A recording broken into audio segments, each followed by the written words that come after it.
Hello guys, welcome back to the channel. So today we got to talk about this entire situation surrounding Stephanie White, Caitlin Clark, Aaliyah Boston, the Indiana Fever, and the way this team is trying to play basketball right now. Because I keep seeing the same debate over and over again online. Every single time, basketball is more complicated than just looking at a stat sheet and screaming online. Like, seriously, if Caitlin Clark hits 2 more shots in some of these games, the entire narrative changes overnight. If 2 knows basketball. But just because somebody is a good coach does not automatically mean they are the perfect coach for Caitlin Clark and Aaliyah Boston. And that's the entire discussion right there. Because what I keep watching from the Indiana Fever is a team that looks like it is trying to outsmart itself constantly. And when you have elite talent, sometimes the worst thing you can do is overthink everything. Like, let's go back to that Renee Montgomery clip for a second, because I think it matters. I really do. If you are a member of the Indiana Fever organization, there are certain media personalities you probably should avoid publicly engaging with. And it works both ways. This is not some anti-Renee Montgomery rant. It goes both directions. To that point, I've watched a lot of Aaliyah Boston and Unrivaled even coming into this, and she is such a powerhouse that I think, I know she's going to be happy to have Caitlin back because that was one of the high targets in the league of that 2-man game. So what does that look like now? Even Raven moving Caitlin off the ball, having a 2-man game with Aaliyah Boston, you have a lot of weapons, and people sometimes don't realize that's when the coaches now, it's your job to mesh that whole thing together and make it work. Yeah, I think creating space for C and AB to do what they do in the 2-man game, you probably aren't going to see it necessarily on the first side of the floor anymore. Everybody's game plan is ready for that. I think playing through AB as a hub and inverting some of those actions. I mean, she showed last year that she can be a point forward, so to speak. I mean, she handled a lot of our ball handling duties with Caitlin off the floor.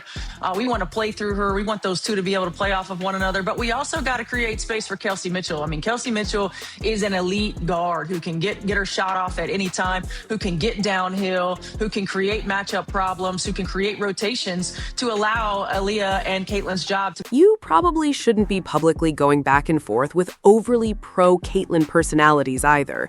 You don't need to be talking to Jason Whitlock. You don't need to be talking to people farming engagement online. The Fever need to operate like a serious basketball organization, and the problem is that everything around this team becomes emotional immediately.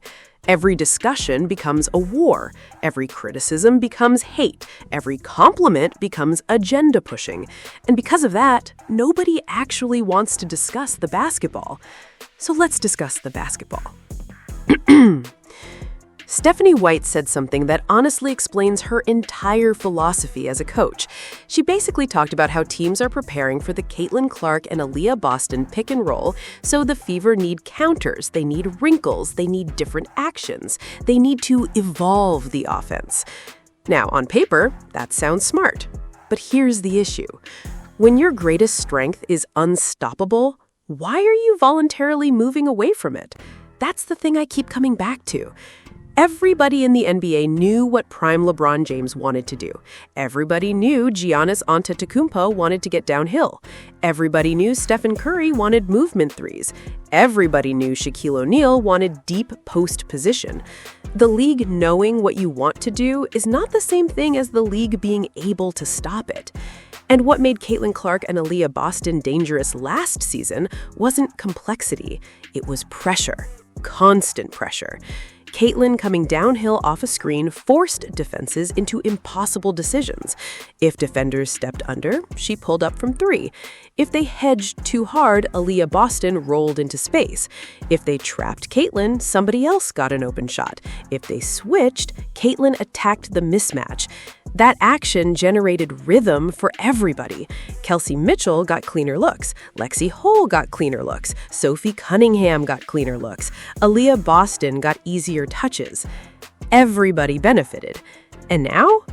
The Fever look like a team trying to prove they can win intellectually instead of physically imposing themselves.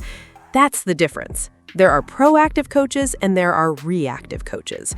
A proactive coach says, this is who we are, stop us. A reactive coach says, what is the defense trying to do and how do we counter it? Neither philosophy is inherently wrong, both can work. But the problem is that reactive coaching becomes dangerous when you have transcendent offensive talent, because instead of maximizing greatness, you start managing it.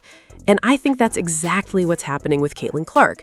People keep looking at the box score and saying, well, her numbers aren't bad. Yeah, because Caitlin Clark is too talented to fail statistically. She's always going to put up numbers. That's not the issue. The issue is impact. Last season, there were games where Caitlin Clark had 16 points and completely controlled the game. Absolutely controlled it. Tempo, spacing, defensive attention, transition opportunities, weak side movement. Everything revolved around her gravity. Now she can score 24 and somehow feel less impactful. That's the problem. Because instead of playing through Caitlin, the Fever are trying to play to Caitlin. There's a massive difference there.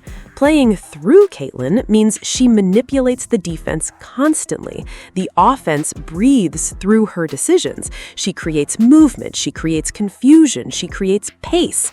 Playing to Caitlin means trying to get her shots, and those are not the same thing. Caitlin Clark is not just a scorer. She's an offensive engine. And when you reduce offensive engines into shot creators only, you shrink their influence on the game. That's why sometimes it feels like she's being used like Arike Ogunbale instead of Caitlin Clark. No disrespect to Arike, because she's phenomenal at what she does. But Caitlin's greatness is not isolation scoring. Her greatness is ecosystem creation. That's what made Iowa terrifying. That's what made the Fever dangerous late last season. That's what changed the league. And I think Stephanie White, intentionally or unintentionally, is minimizing that ecosystem effect because she's trying to avoid predictability. But basketball at the highest level is predictable. Everybody knows every set. Everybody studies every tendency. Everybody has scouting reports. The trick is not hiding what you do. The trick is executing it anyway. That's why I laughed when people started saying, well, teams know Caitlin wants to go right. Okay, and? Everybody knew Kobe Bryant wanted the elbow fadeaway. Everybody knew Dirk Nowitzki wanted the one-legged fadeaway. Everybody knew Michael Jordan wanted the mid-range turnaround. Elite players aren't great because they're unpredictable. They're great because they're unstoppable. And I think the Fever sometimes coach as if unpredictability is more important than dominance. That's where the disconnect happens. Now, let's talk about Aliyah Boston for a second, because I genuinely think she's becoming underrated somehow, which is insane. Aliyah Boston is unbelievable. Her improvement physically is absurd. She moves better, she handles pressure better, her decision-making is faster, her face-up game looks better, her short roll passing looks better. Aliyah Boston and Caitlin Clark should be the most devastating two-player combination in the league. And instead of spamming that action until defenses collapse, the Fever sometimes treat it like a special occasion. Why? Seriously, why? You don't save greatness for later, you weaponize it immediately. And that's where I think fans get frustrated watching this team, because you can literally see the easier offense sitting right there. Everybody watching can see it. The spacing improves, the shot quality improves, the tempo improves. Yet the Fever keep drifting into slower possessions, extra dribbles, side actions, delayed reads, isolation bailouts, and suddenly the offense loses flow. Then Caitlin ends up taking difficult step-back threes late on the shot clock, and people blame her efficiency. But the process matters. There's a reason why some of Caitlin's best games, statistically, weren't even her most impactful games. There were games she shot poorly and still dominated because she bent the entire defense out of shape. That Phoenix Mercury game is the perfect example. She shot terribly from the field overall, yet Phoenix still felt helpless trying to guard her because the offense was humming through her decision-making. That's impact.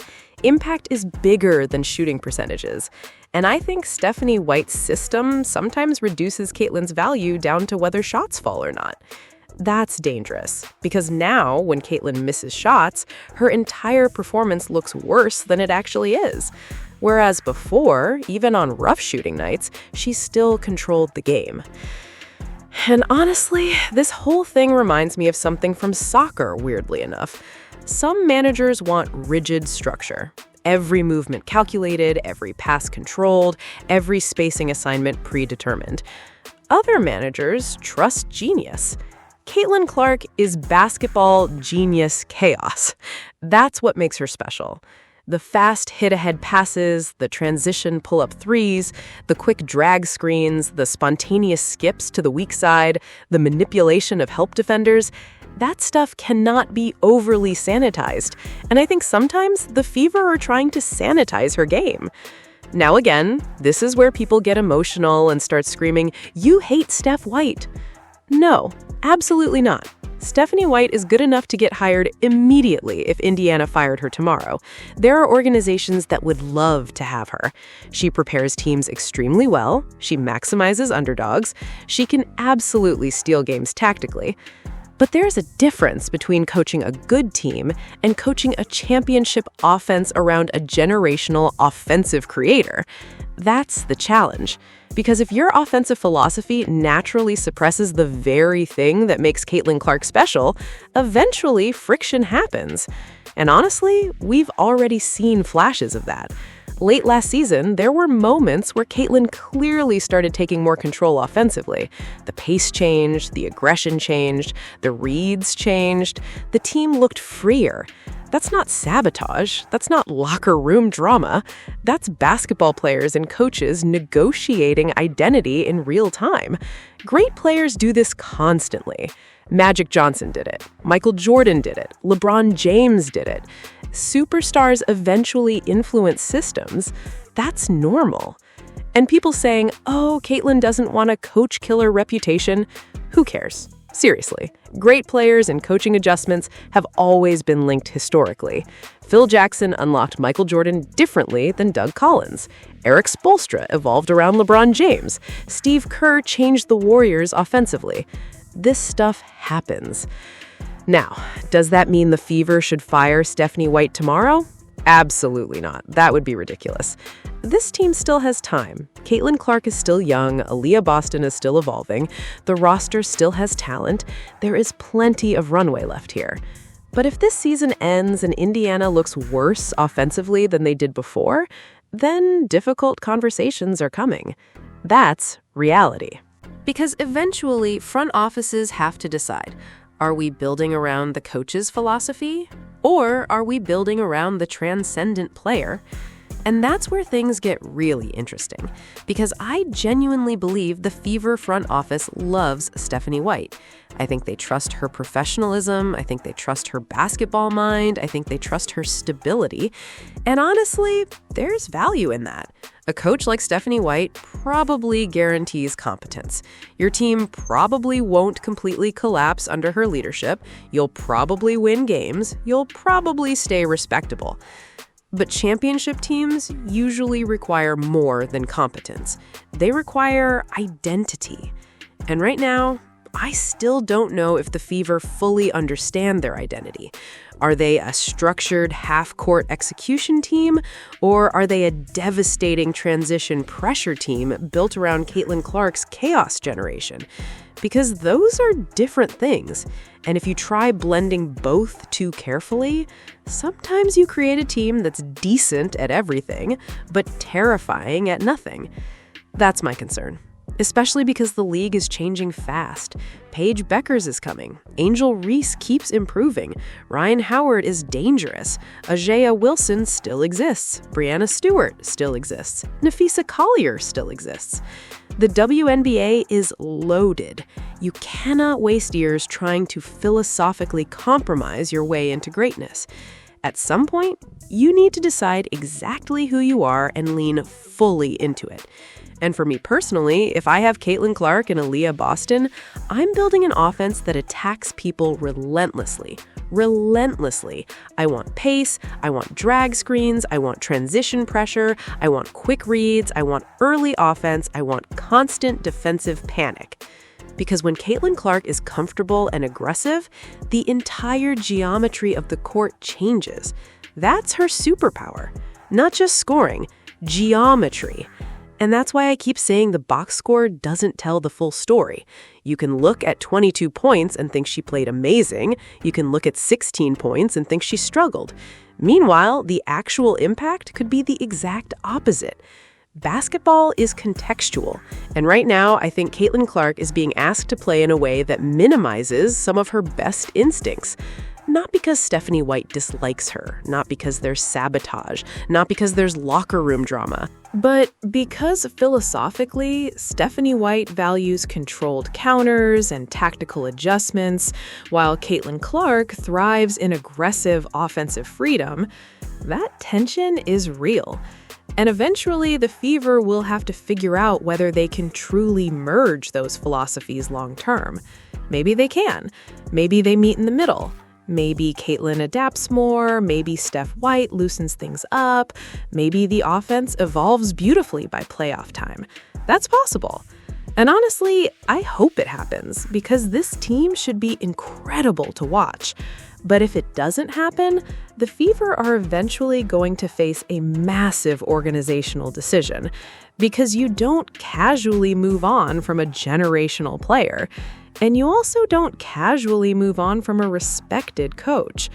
That's why this conversation matters, not because the season is over, not because anybody should panic, not because somebody needs to be fired tomorrow morning, but because stylistic fit matters. Stephanie White is an exceptionally smart basketball coach. Caitlin Clark is an exceptionally unique basketball player. Aaliyah Boston is an elite foundational star. The Indiana Fever still have enough